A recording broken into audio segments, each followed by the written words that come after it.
Welcome to Legal Innovation Spotlight, the podcast that brings you the latest advancements in legal tech and knowledge management. I'm Ted Theodoropoulos, and I connect with the industry's brightest minds to provide you with valuable insights and actionable takeaways. So sit back, relax, and let's dive in. Senne, how are you this morning? Good, good. How are you doing, Ted? I'm doing great. Actually, I guess it's afternoon your time, isn't it? It is. I'm getting ready to start my weekend. Ah, okay. Yeah, I do. I record on Thursdays and Fridays just so I can try and do multiple episodes and set up the lighting once. And yeah, whenever I have guests overseas, it usually ends up being their Friday afternoon. So we'll try and keep it brief and not hold you up from your weekend. Appreciate that. So before we jump into the content here, I think we got a lot of interesting talking points around Gen AI and getting to know your platform a little bit.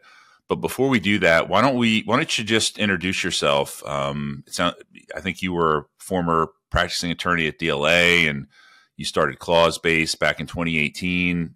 Tell us a little bit about what you do and where you do it. Yeah, absolutely.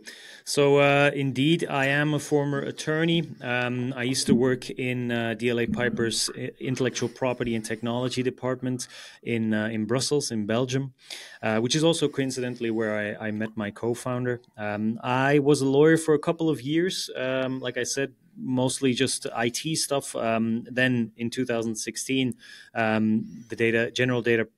GDPR basically came along, right? And overnight, pretty much everyone in our team was kind of forced to become experts in that. So I've had a little bit of an experience both on the transactional side of law. I've also had a more advisory focused practice. But all in all, my main focus was always on legal drafting, or at least that was like 85% of what I did when I was still a lawyer. That I don't have to tell any lawyers that it's a repetitive, time-consuming, kind of broken process in a lot of different ways. I met my co-founder working on a project at DLA Piper. So in short, he had been a lawyer at DLA prior to me joining the firm, was working as a kind of contractor back when I started. We had this huge project for the European Commission that we did, where I was basically doing the legal side of things. I was a junior project manager, staffed on that, did a lot of the legwork, so to speak, and he was more on the technical side of things, because before he became a lawyer, he was actually a software developer first, and so we worked together quite intensely during the run of that project, which was around a year and a half, close to 2 years even. Developed a really good personal professional connection, and he had already started kind of developing the MVP of what would eventually become our advanced document automation platform, Clause9. And as soon as I saw it, I mean, I was already kind of looking a little bit beyond my role as a lawyer, but as soon as I saw like that MVP, I was like, okay, there's definitely something to this, and I need to get in on this on the ground floor, essentially. Yeah, and so this is what, 2018? That's 2018 when those conversations started. Was early 2018 when I actually made the jump, when I actually quit my job as a lawyer.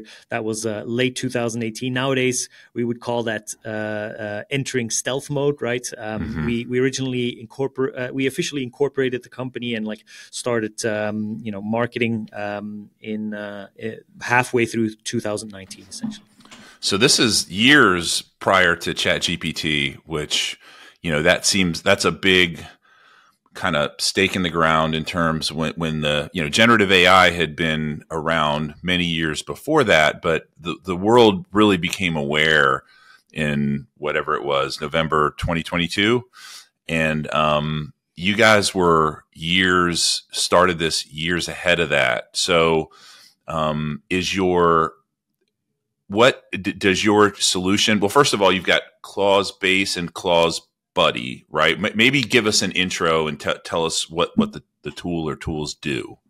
Yeah, absolutely. So we basically have two tools right now: Clause 9 and Clause Buddy. ClauseBase is the company. I appreciate it's a lot, but yeah, Clause 9 was our original product, the one that we entered the market with. Advanced document automation tool. Our goal there was to essentially, like we at DLA, obviously we use the incumbents. We knew what was on the market back when we created our document automation technology.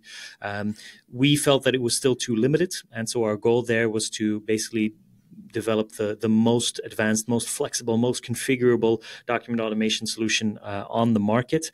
And I'm happy to say that we also succeeded in that. Like we have received confirmations that from the market also that that's exactly what our clients are experiencing. However, what we also noticed is that there's this sort of maturity curve to legal drafting technology adoption, legal tech adoption in general, really, and we were at the ultimate end of that curve. And especially in 2019, 2020, a lot of legal teams weren't that far along the curve just yet. And so with Clause Buddy, we started building down that curve a little bit, always from the viewpoint of assisting lawyers with legal drafting. That was our mission from day one and is still our mission for now. But in a way that assists in a lot more different ways, maybe also ones that don't require the kind of like organizational expertise that document automation requires. So Clause Buddy is a Microsoft Word add-in that assists with quite a few different elements of the legal drafting process. Think extracting clauses from precedent documents. Think proofreading. There's also limited capacity also for document automation, AI-powered reviewing. Nowadays, obviously, we've got a ton of different things that we can do thanks to technology like GPT-4o and other large language models. But that's kind of like what our product offering looks like today. So, and how much of your product strategy or product roadmap changed with the advent of all of these LLMs and ChatGPT and Claude? How did that impact directionally your product roadmap? Yeah.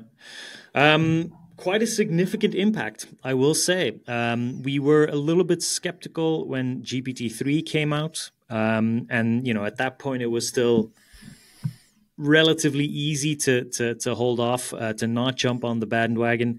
And then 3.5 came out, and then 4 came out. That was, I think, the big moment for us.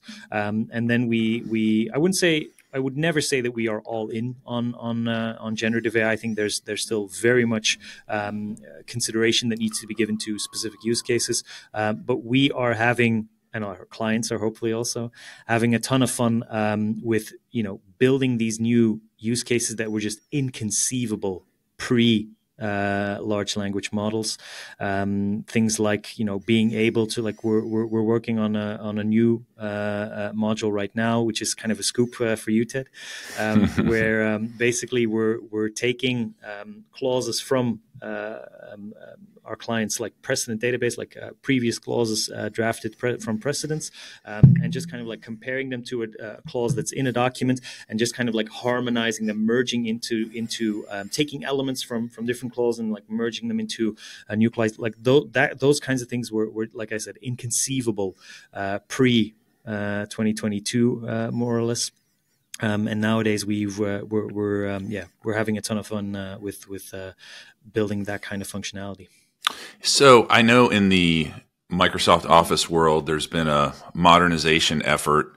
There's been a complete rewrite of Outlook and the deprecation of the add-in model. Is that true in Microsoft Word space as well? Yeah, absolutely. And we actually posted a message on that on LinkedIn that got picked up by quite a few different parties. So indeed, Microsoft basically has the old COM and VSTO plugin infrastructure, as they are called. And that's what most legal tech tools that function as an add-in are built on today. That's just because of historical reason. That was the infrastructure that Word offered. The problem with that infrastructure is it allows legal tech tools, it allows anyone who develops in that infrastructure to basically, spread their tendrils inside of Microsoft Word allows it to manipulate Word in a lot of different ways. So that's great for the developer because they can do all kinds of crazy stuff with Word. But if you have multiple of these tendrils crossing each other, then that causes issues, obviously. And so, back when I was still a lawyer, this was a huge problem. Word crashes quite frequently if you have these conflicting plugins. And so that's the case for Word. That's the case for Outlook. Word is moving quite a bit quicker on Outlook in introducing its new infrastructure plugin, which doesn't have those issues. But naturally, it's going to be happening for Word as well. And so it's anyone's guess, really, at this point in time, how that is going to affect the legal tech landscape. I know that there's a lot of rewriting that can be done for those existing tools built on that old infrastructure. But remember, the entire reason why Microsoft is rewriting that infrastructure is because they don't want to allow those plugins to do a lot of the things that they are doing anymore. So it could very well be that as soon as that infrastructure gets completely obsolete in Word, that those tools just cease functioning on some core functionalities altogether. So what is the replacement? So the word, the com add-in is dead. What is the new model? What is it called? Is it?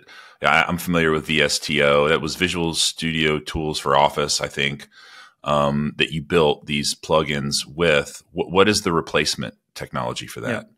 So the replacement technology is just an Office add-in, as they are called. The main focus there is that there's, like I said, there's less interaction possibilities inside of Word, but for us, we also made the decision very early on to adopt the new infrastructure. It seems like an obvious choice, right? Especially now that Microsoft is actually moving in that space. It's like making actual updates and things like that.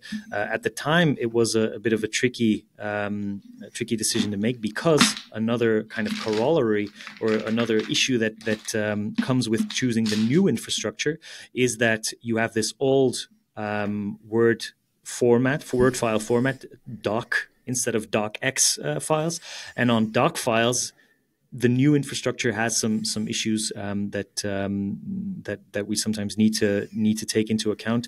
But again, that's also like a file format that is being phased out, where docx is the default currency, so to speak, nowadays. But that's part of the consideration there.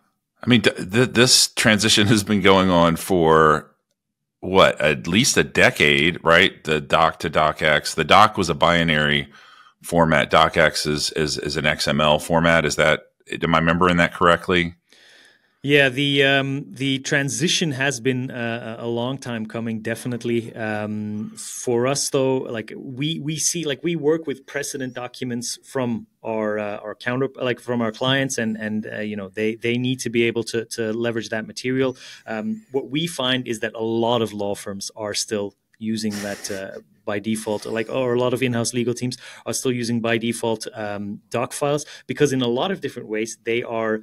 They're searching through precedent material. They're starting their drafts from a specific document that they drafted 5, 6, 7 years ago, something they found in their DMS. And so indeed, while the transition has been going on for a while, there's still a lot of law firms that the transition hasn't really caught up with yet.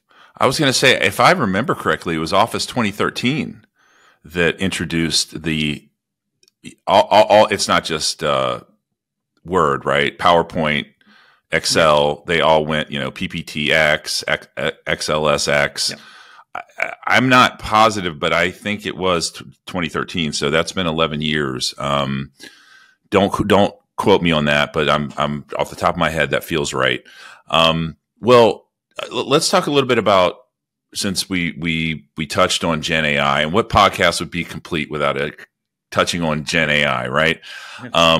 How do you feel generative AI is transforming, CAM and innovation work in law firms today, and where do you see it in the future? Yeah. I think it's obviously an incredibly exciting time to be in a KM role, to be in an innovation role at a law firm when all of this LLM augmented stuff is coming out.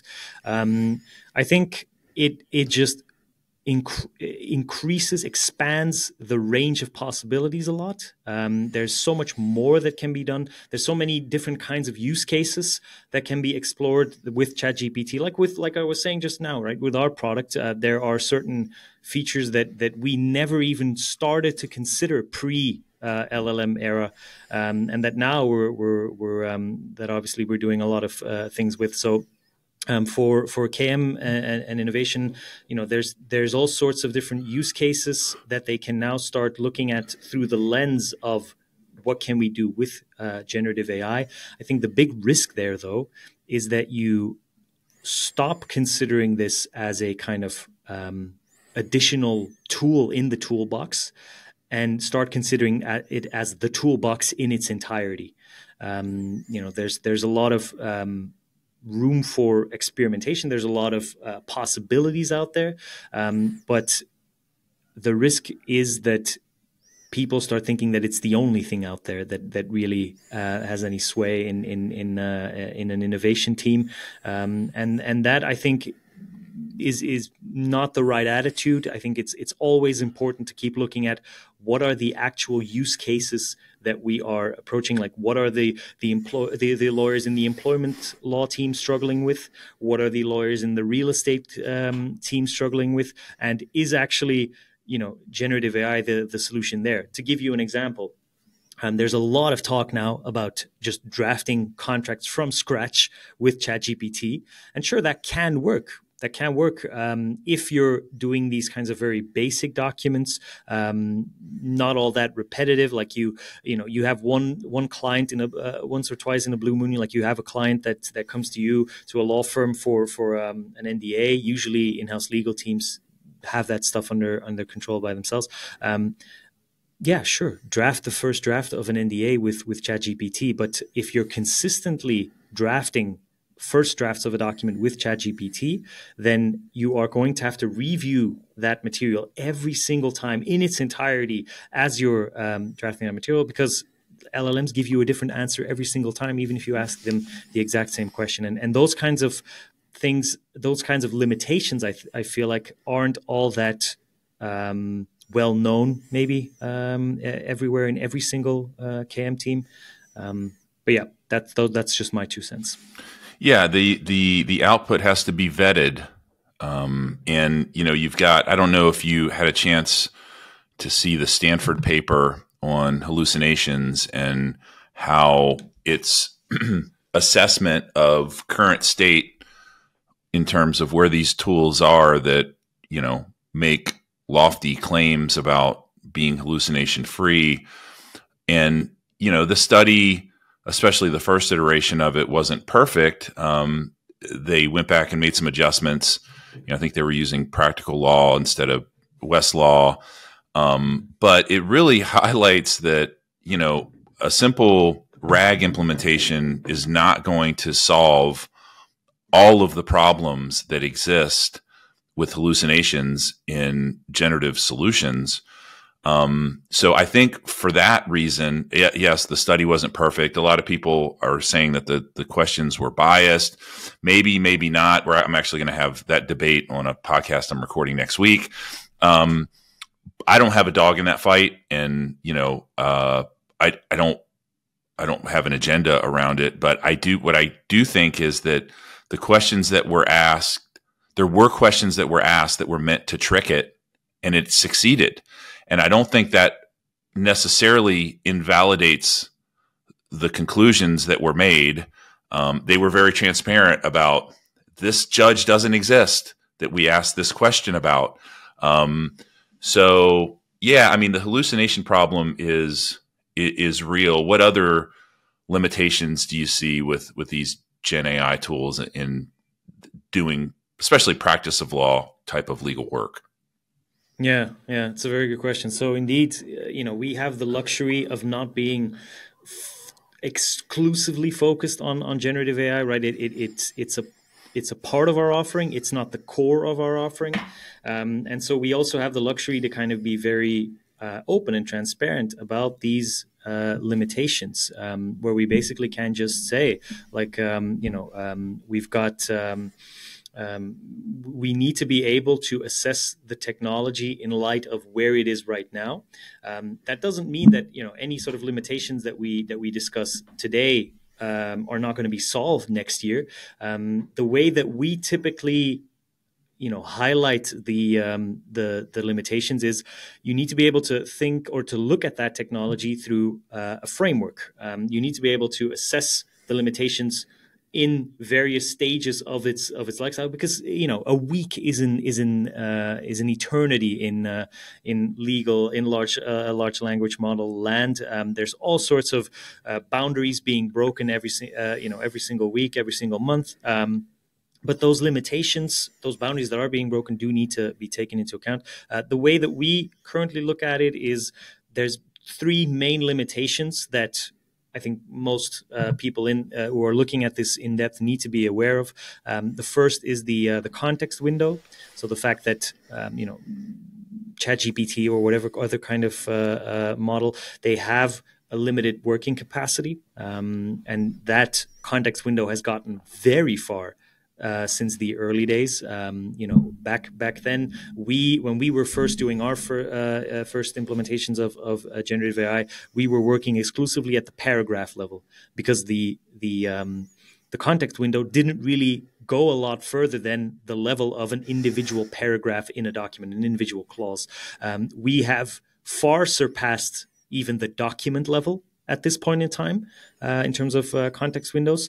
Where we are not yet, however, is the DMS level. So the entire, like, being able to chat with an entire DMS, unless your firm has been in business for 2 weeks, but most firms will have such a history of precedents that the context window will not be able to take that in its entirety. And sure, there's workarounds there. The most popular one being RAG, or retrieval augmented generation, where you're basically cutting up entire documents into chunks, which are then analyzed for their sort of validity in light of a specific question. But even RAG has its limitations. It's notoriously tricky to work with if you're having to combine information from different parts, from different chunks, because one chunk may contain a crucial piece of the puzzle, but just because it doesn't talk about that enough, could be that it basically is ruled out from consideration by the LLM. So there are limitations there. The context window is definitely the first limitation. Hallucination, like you just talked about, is also a big element, and I think indeed a lot of vendors are focusing on hallucination as this sort of marketing tool, where they say, like, oh, our hallucinations are limited by such and such a percentage, or we are such and such percentage accurate. Being part of a group of vendors that deploy generative AI in their offering, I am not so comfortable saying that we can somehow rule out hallucination. Hallucination is an integral part of LLMs, because that is simply how the technology works. It is not pulling information from some kind of database or other by default. Of course, I mean there are ways around that, but it's basically guessing word for word, right? And hallucination is baked into how the technology works. And I think it's better that people accept that, realize that, and then work around that existing limitation than try to kind of like pretend it doesn't exist, or try to push it under the carpet in some ways. That's a second limitation that we need to be aware of. And then, of course, data, right? Yes, ChatGPT and the likes are trained on dizzying amounts of data, but none of that was deliberately intended for legal purposes. And so the way that the kind of analogy that I always make is, yes, ChatGPT is a kind of like supercar, in the sense that it can get you from your from where you're starting to your destination much faster than any other tool in basically the history of legal drafting technology. But a supercar can only go as fast as the road allows it to, and legal data is really that road. I mean, if you don't have sufficient legal data to embed into the tool, then things like performing legal research or drafting memos and things like that, those are going to fall flat because the tool doesn't really have enough material to work with. And all of those all of those limitations can be overcome, right? Which is why we try to frame these limitations more from a framework where we say, like, we're not going to tell you that this and this and this doesn't work because in next week or next month or within a year that probably will be wrong, but we will tell you what the current limitations are and how those may evolve going forward, and why, like, for example, we can't do anything on the reliably do anything on the document management system level just yet, but that may change, and so it's a constant reassessing of those three different limitations in light of how the technology evolves, and that's just something that I think everyone who wants to seriously work in this space needs to be aware of, and needs to keep like their finger on the pulse. That makes sense. Context window, legal data needs, hallucinations, all very important considerations. What about, you hinted around to this. We do not implement document management solutions. We are an intranet, extranet platform built exclusively for law firms.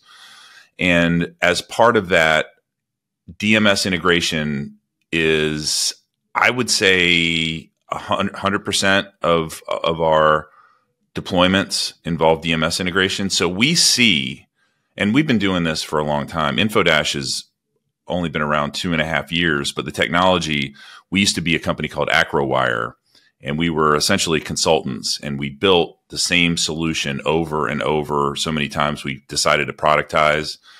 We also were partners with a vendor in the space. We were their deployment. They're not much of a competitor now, but back in 2017 they were, prior to getting acquired. So we see a really good cross-sectional view, and we play exclusively in the NLJ 350. We mostly play in the AmLaw 200 space. So big law. So we've seen a lot of big law DMS implementations and what those look like, and they are a mess. They're a mess for a number of reasons. One is there have historically not been a strong IG framework applied to practices around DMS process. And really, I think an even bigger problem is the way that these big law firms have grown, which is through M&A, and you'll take one mess of a DMS and slam it into another mess of a DMS, and now you've got two different messes of a different nature, right? Maybe one of them, no profile of documents. Maybe another one, you never had matter-centric, workspaces, and how when I think about, okay, how are we ever going to get to a place where you're going to chat with your DMS? There's so much noise in there. Like it seems, and they're so massive that a manual curation process really becomes almost a non-starter, right? Just because of the size and scale. I mean, the AmLaw 50, I mean, you're talking probably 100 million documents and up, right? Those are all 1,000 attorney law firms, right? So where do we even start with this process of chatting with your DMS through Gen AI? Yeah, very good question. And I would say that it's in very large part revolves around how those limitations that we just talked about, how those evolve. But I can definitely echo what you're saying We're seeing a lot of that as well. And so, like, for example, right, one of the functionalities that was a big hit and a big ask before we launched it with our clients was being able to extract clauses from precedent databases. And so we do integrate with DMS systems, but we also encourage lawyers to already do a lot of curation on that front, to basically choose which precedents they want our system to be able to go through, because we are just seeing such a garbage in, garbage out kind of problem there, where there's probably different documents in the DMS that contradict each other. There's just straight up old material in there that is in some parts still relevant, but in other parts is way outdated. And being able to dig that deep is like you said, like from a manual point of view is extremely difficult. From an AI point of view, probably even more difficult, because you are going to trip the AI up on this kind of stuff. It is a significant challenge. The way that we do try to approach it is we try to adopt a kind of balanced approach, right, where you, like I said, you can integrate with a DMS, but we highly recommend making some initial curation efforts in, okay, what sort of precedents are we going to be using? And like, for example, in our modules on clause extraction, the way that we position the clause extraction from the DMS is kind of like, okay, you can build a haystack, right, in ClauseBuddy, or you can link up to your haystack. But ultimately, what the point of the haystack is to find needles. And it would be a shame if you spend a lot of time, even with the tools that we have to make crawling through that mess of documents, to make that a little bit easier. It would be a shame if you find a needle and then you throw it back into the haystack. And so we're developing tools, especially through a quality clause library, to basically be able to extract the really good stuff from that DMS and do more manually oriented curation with that, which then also creates a curated data set, something that in a large language model landscape is incredibly valuable, especially from a KM point of view, right? There's a lot that you can do with that kind of data that has gone through that human vetting, that human curation.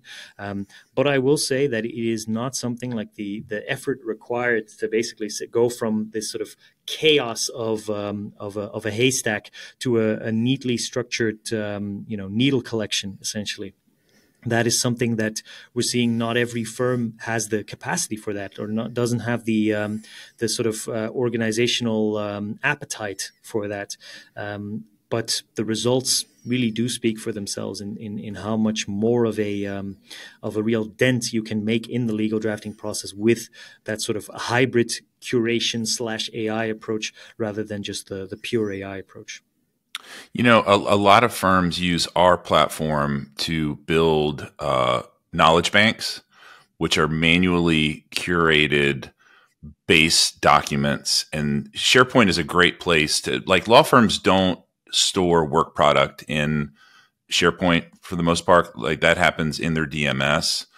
And I've had lots of debates about law firms ever using SharePoint as a DMS. I don't really, big law, I don't really see that happening. There's a lot of, we could have a whole episode about that.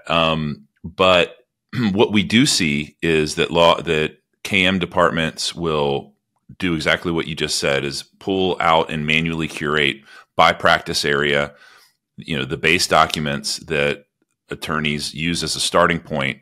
And that often lives in SharePoint, which is a good thing, right? Because having it separate from the DMS, you could use tools like Copilot, for example, to interrogate. SharePoint is Copilot's largest data source, which is a little surprising, especially given that Exchange is also in scope as a data source, and considering the amount of email traffic that happens. But yeah, so that's typical. Now with law firms, because they store so much less in SharePoint, it's usually policy documents, project management documents, knowledge-based knowledge bank documents, those sorts of things. It's a much smaller corpus of data.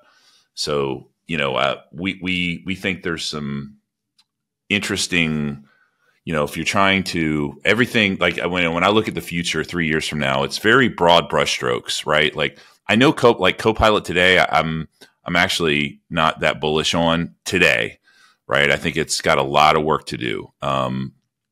Feels like a beta release to me.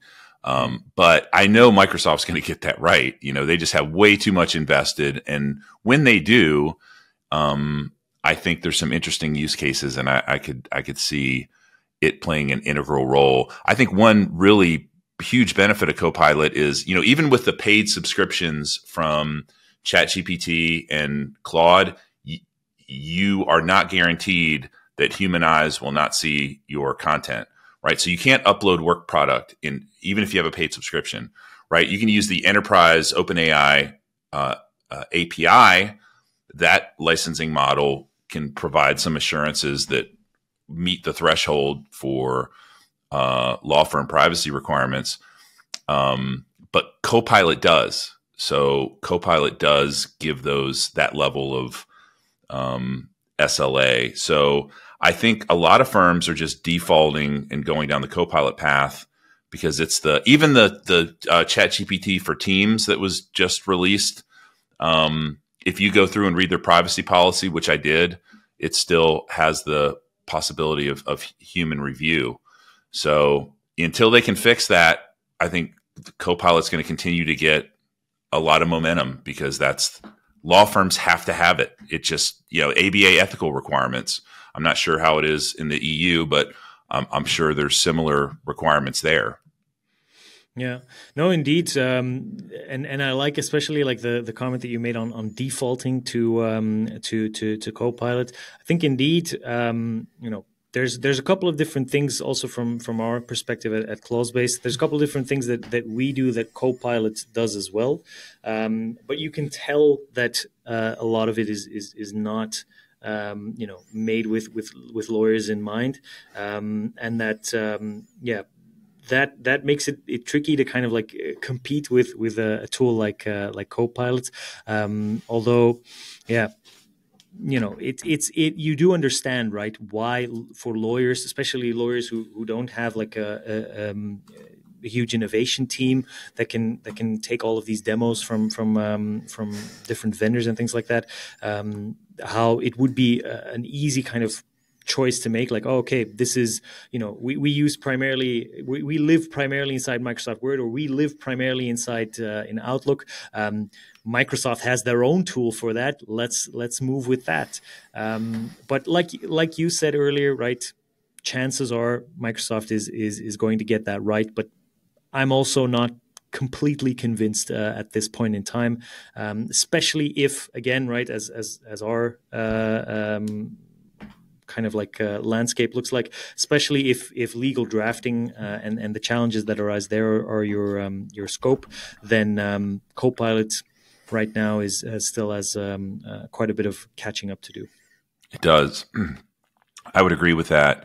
So, the Stanford paper, if you haven't read it, it's 38 pages, but it's an easy read. It's not your typical academic paper, especially a scientific paper. This is very readable text. And I learned a lot by reading it. So they really break down like some of the limitations of RAG, especially around search and around mitigating hallucinations. But I mean, what is your perspective? I think you started to touch on it a little bit, but in terms of really what RAG can and can't do, you have any comments on that? Yeah, it's a very good question. So we are constantly experimenting with RAG because it can get it very right in a lot of different times. It can also get it pretty wrong. It's one of those things, I think, where the technology is still in constant flux. We are a little bit hesitant to be making like very big investments into RAG infrastructure and things like that, spending a lot of time, spending a lot of effort and money on that, because we're also seeing these context windows being like these context window limits being broken so much so often. So it's not inconceivable that there's going to be this quantum leap next year when maybe a GPT-5 or something along those lines comes out, which suddenly does require us to, or allow us rather, to work at that database level, where all of a sudden the context window limit is so big as to be virtually unlimited, right? I'm not ruling that out at this point. I know it's still very much science fiction, but until we get like a clearer view, or until at least we're like more assured in that we're kind of like reaching a limit there, we won't be focusing too much on RAG, just because our own experience kind of don't meet our threshold for quality. Well, we're running a little short on time, but I did want to ask you a final question about AI-powered enterprise search. So, I know there are providers out there like Deep Judge and others. Historically, this is another kind of, we have a front row seat. We're not really a search provider. We leverage Azure AI Search, and we crawl and index a lot of different repositories through that mechanism. But there are vendors out there who will like completely recrawl and index an entire DM corpus, which is, in my opinion, like killing a fly with a sledgehammer. That's a really heavy lift. And like we had one client that was spending 20 grand a month in Azure consumption. I can imagine, yeah. Just on that, right? That didn't include the licensing of the technology to do it. That was just Azure ingress, egress, and compute. But I don't know. What is your perspective on AI-powered enterprise search and where that potential opportunities in the future?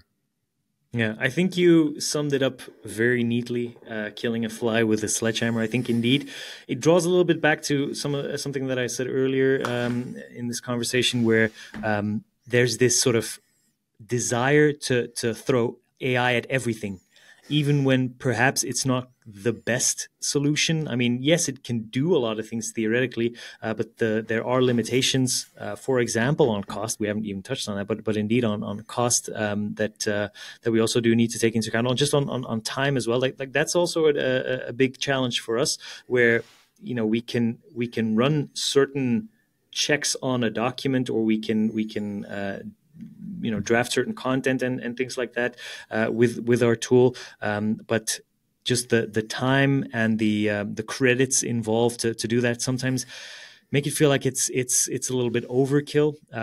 That's where also we try to find a balance. Now there are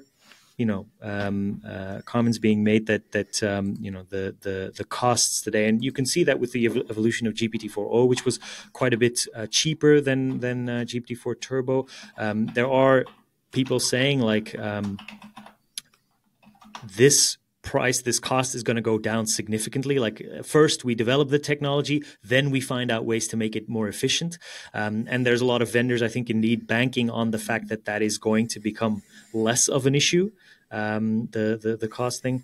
Right now, though, we're kind of still on this in the sense that if indeed that limitation evolves in that way, then that opens up a whole other new avenue of different approaches. But right now, that's also something that we're taking into account in our development process, where we're not going to be jumping on this if indeed these blatant limitations still exist. I just read this morning about the next models being released by ChatGPT. It's like, I don't know if they're like Google and using code name, but like Strawberry and Orion. Yeah. And that the cost internally is being discussed as $2,000 a month. Yeah. Instead of the ChatGPT Plus price of $20 a month.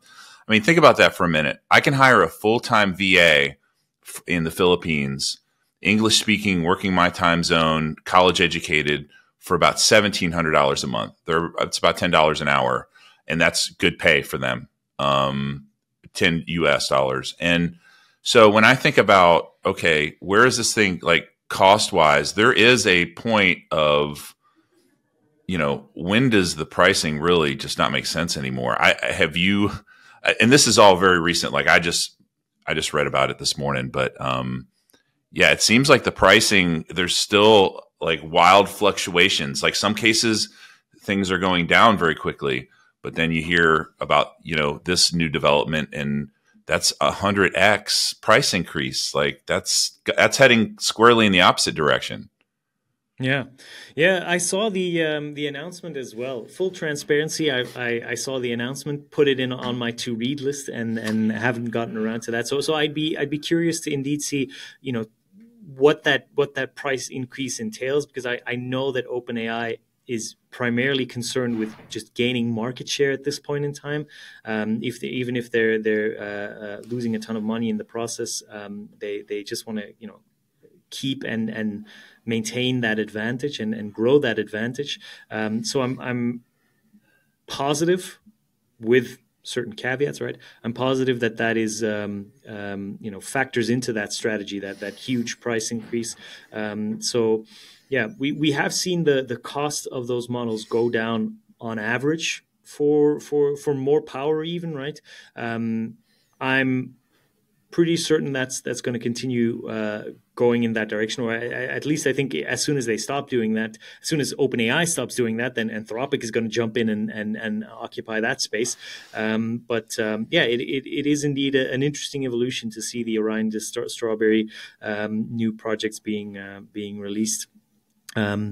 If indeed we run against that kind of if we're running against those costs, then a lot of the stuff that's out there, a lot of the kinds of like LLM heavy applications that are being developed, all of a sudden start making a whole lot less sense. Exactly. Yeah, and I haven't dug deep. It's the news is hot off the press. All you have to, I mean, it's like every day. Maybe every day is an exaggeration. Every other day, every 3 days, something so new and earth shattering pops up on the news feed. It makes my job easy because there's lots to talk about on the podcast. But well, listen, Senne, it was a great conversation. I really appreciate you taking the time. How can people find out more about your platform and what you do? Yeah, thanks for having me, Ted. So people can find out more about what we're doing by following us on LinkedIn. We try to be very vocal on there and try to keep people appraised of what we're doing and what we're developing. And then naturally, we also have a newsletter that people can sign up to on our website. Yeah, don't hesitate to reach out to me personally also via LinkedIn. And that's ClauseBase. Is that ClauseBase.com? Yeah, correct. Okay. ClauseBase.com. Awesome. All right. Well, it was great having you, and I look forward to keeping the dialogue going on LinkedIn. And have a great Friday and rest of your weekend. Yeah, thanks. Likewise. All right. Take care. Thanks for listening to Legal Innovation Spotlight. If you found value in this chat, hit the subscribe button to be notified when we release new episodes. We'd also really appreciate it if you could take a moment to rate us and leave us a review wherever you're listening right now. Your feedback helps us provide you with top-notch content. Want to dive deeper into the world of legal innovation? Connect with us online at getinfo-.com, where you'll find additional resources and articles. You can also follow us on social media at getinfo- to stay updated on the latest news and insights in the field of legal tech and knowledge management. Once again, thank you for joining us today on Legal Innovation Spotlight, a fireside chat series hosted by Info-.